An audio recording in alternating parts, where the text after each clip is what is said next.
ভাবুন তো, যে স্বপ্নের প্রজেক্টের জন্য হাজার হাজার কোটি টাকা খরচ করা হচ্ছিল, যে ট্রেন পুরো রাজ্যের যাতায়াতের সময় 12 ঘন্টা থেকে কমিয়ে মাত্র 4 ঘন্টায় নিয়ে আসতো, হঠাৎ করে সেই মেগা প্রজেক্ট পুরোপুরি বন্ধ করে দেওয়া হলো।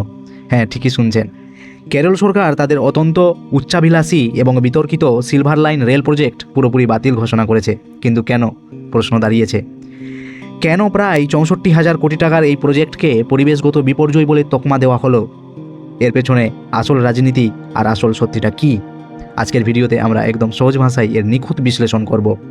স্কিপ না করে শেষ পর্যন্ত দেখুন, কারণ এই ঘটনা দেশের রেল ব্যবস্থার ভবিষ্যৎ বদলে দিতে পারে।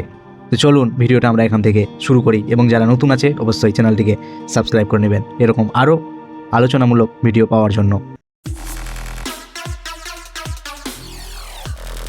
মূল বিষয়ে যাওয়ার আগে আমাদের জানতে হবে এই সিলভার লাইন প্রজেক্টটি আসলে কী ছিল। এটি ছিল কেরালা রেল ডেভেলপমেন্ট কর্পোরেশন বা কে রেল এর একটি semi high speed rail corridor project. কেরলের দক্ষিণ থেকে উত্তর প্রান্ত অর্থাৎ তিরুবনন্তপুরম থেকে কাসারগড় পর্যন্ত মোট 530 কিলোমিটার রুট তৈরি করার কথা ছিল। বর্তমানে এই দূরত্ব পার করতে সময় লাগে প্রায় 12 ঘন্টা, কিন্তু এই সেমি হাই স্পিড ট্রেন চালু হলে সময় লাগতো মাত্র 4 ঘন্টা। ঘন্টায় 200 কিলোমিটার গতিবেগের এই ট্রেন 11টি স্টেশন থাকার কথা ছিল, এবং একসাথে প্রায় 675 জন যাত্রী যাতায়াত করতে পারতেন এই ট্রেনের মাধ্যমে। আপাত দৃষ্টিতে প্রজেক্টটি দারুণ মনে হলেও শুরু থেকেই এর পেছনে দানা বাঁধছিল এক বিশাল বিতর্ক। যে কোনো বড় প্রজেক্টের জন্য প্রয়োজন হয় জমি, আর এখানেই তৈরি হলো আসল সমস্যা। এই প্রজেক্টের জন্য দরকার ছিল প্রায় 1221 হেক্টর জমি, যার ফলে 9,300-র বেশি বাড়ি ও ব্যবসা প্রতিষ্ঠান ভেঙে ফেলার পরিস্থিতি তৈরি হয়, এবং প্রায় 20,000 মানুষ রাতারাতি বাস্তুচ্যুত হওয়ার মুখে পড়েন। সবচেয়ে বড় ক্ষোভের কারণ ছিল কোনো পূর্ব নোটিশ ছাড়াই কেরলের কর্মকর্তারা হঠাৎ করে মানুষের বসত ভিটায়, সবার ঘরের দেওয়ালে বা চাষের জমিতে এসে জোর করে জরিপের পাথর পোঁতা শুরু করেন। পুলিশ প্রশাসনকে ব্যবহার করে সাধারণ মানুষের ওপর বল প্রয়োগ করা হয়। চাঙ্গানাসেরি এবং চেঙ্গান্নুরের মতো এলাকায় সাধারণ মানুষ, বিশেষ করে মহিলারা, নিজেদের জমি বাঁচাতে পুলিশের সামনে বুক চিতিয়ে দাঁড়ান। এই ক্ষোভের আগুন কয়েক মাসের মধ্যে পুরো কেরলে ছড়িয়ে পড়ে, এবং এটি একটি ঐতিহাসিক গণ আন্দোলনের রূপ নিয়ে নেয়। তাহলে কেরালা সরকার কেন শেষ পর্যন্ত হার মানল এবং প্রজেক্টটি বাতিল করতে বাধ্য হলো? এর পেছনে রয়েছে 5টি প্রধান কারণ। প্রথম কারণ হচ্ছে পরিবেশগত বিপর্যয়। পরিবেশবিদরা সতর্ক করেছিলেন যে কেরলের পরিবেশ অত্যন্ত সংবেদনশীল। এই রেল লাইনের জন্য যে বিশাল উঁচু মাটির বাঁধ তৈরি করা হতো, তা বর্ষাকালে স্বাভাবিক জল নিষ্কাশন বন্ধ করে দিত, যার ফলে কেরালায় প্রতি বছর ভয়াবহ এবং স্থায়ী বন্যা দেখা দিত। 2 নম্বর কারণ হচ্ছে বিপুল আর্থিক ঋণের বোঝা। ডিপিআর অনুযায়ী প্রজেক্টের খরচ ধরা হয়েছিল 63,000 কোটি টাকা, কিন্তু নীতি আয়োগের রিপোর্টে দেখা যায় এই প্রজেক্ট শেষ করতে খরচ হবে প্রায় 1,25,000 কোটি টাকা। কেরালা এমনিতেই ঋণের তলায় ডুবে আছে, এই বিপুল খরচ রাজ্যকে দেউলিয়া করে দিত। 3 নম্বর কারণ অবাস্তব আয়ের হিসাব।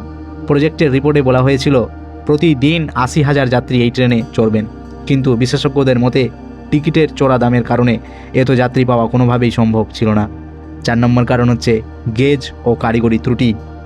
ভারতের সাধারণ রেল নেটওয়ার্ক হলো ব্রড গেজ, কিন্তু এই প্রজেক্টটি করা হচ্ছিল স্ট্যান্ডার্ড গেজে, ফলে দেশের বাকি ট্রেনের সাথে এর কোনো সংযোগ থাকতো না।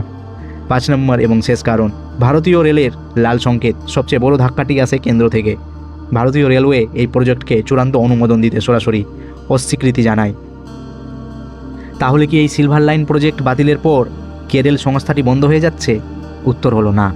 সিলভার লাইন বাতিল হলেও সংস্থাটির বর্তমান কেরলের প্রায় 5,500 কোটি টাকার অন্যান্য কাজ, যেমন 66টি রেল ওভারব্রিজ তৈরি, স্টেশন আধুনিকরণ এবং সুরক্ষার জন্য কবচ সিস্টেম বসানোর কাজ করছে।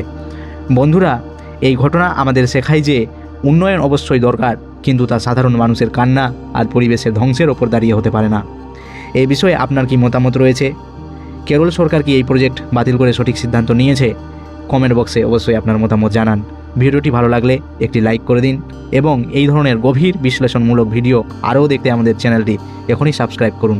দেখা হচ্ছে পরের ভিডিওতে। ততক্ষণের জন্য সুস্থ থাকুন, ভালো থাকুন। জয় হিন্দ, জয় ভারত। ഇന്നത്തെ മന്ത്രിസഭാ യോഗത്തിൽ ഒരു പ്രധാനപ്പെട്ട തീരുമാനം തിരുവനന്തപുരം കാസർഗോഡ് സിൽവർ ലൈൻ പദ്ധതി റദ്ദ് ചെയ്ത് ഉത്തരവ് പുറപ്പെടുവിക്കാനുള്ള തീരുമാനമെടുത്തു.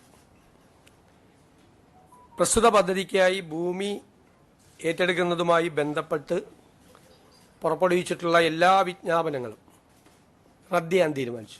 ഡീനോട്ടിഫിക്കേഷനാണ്.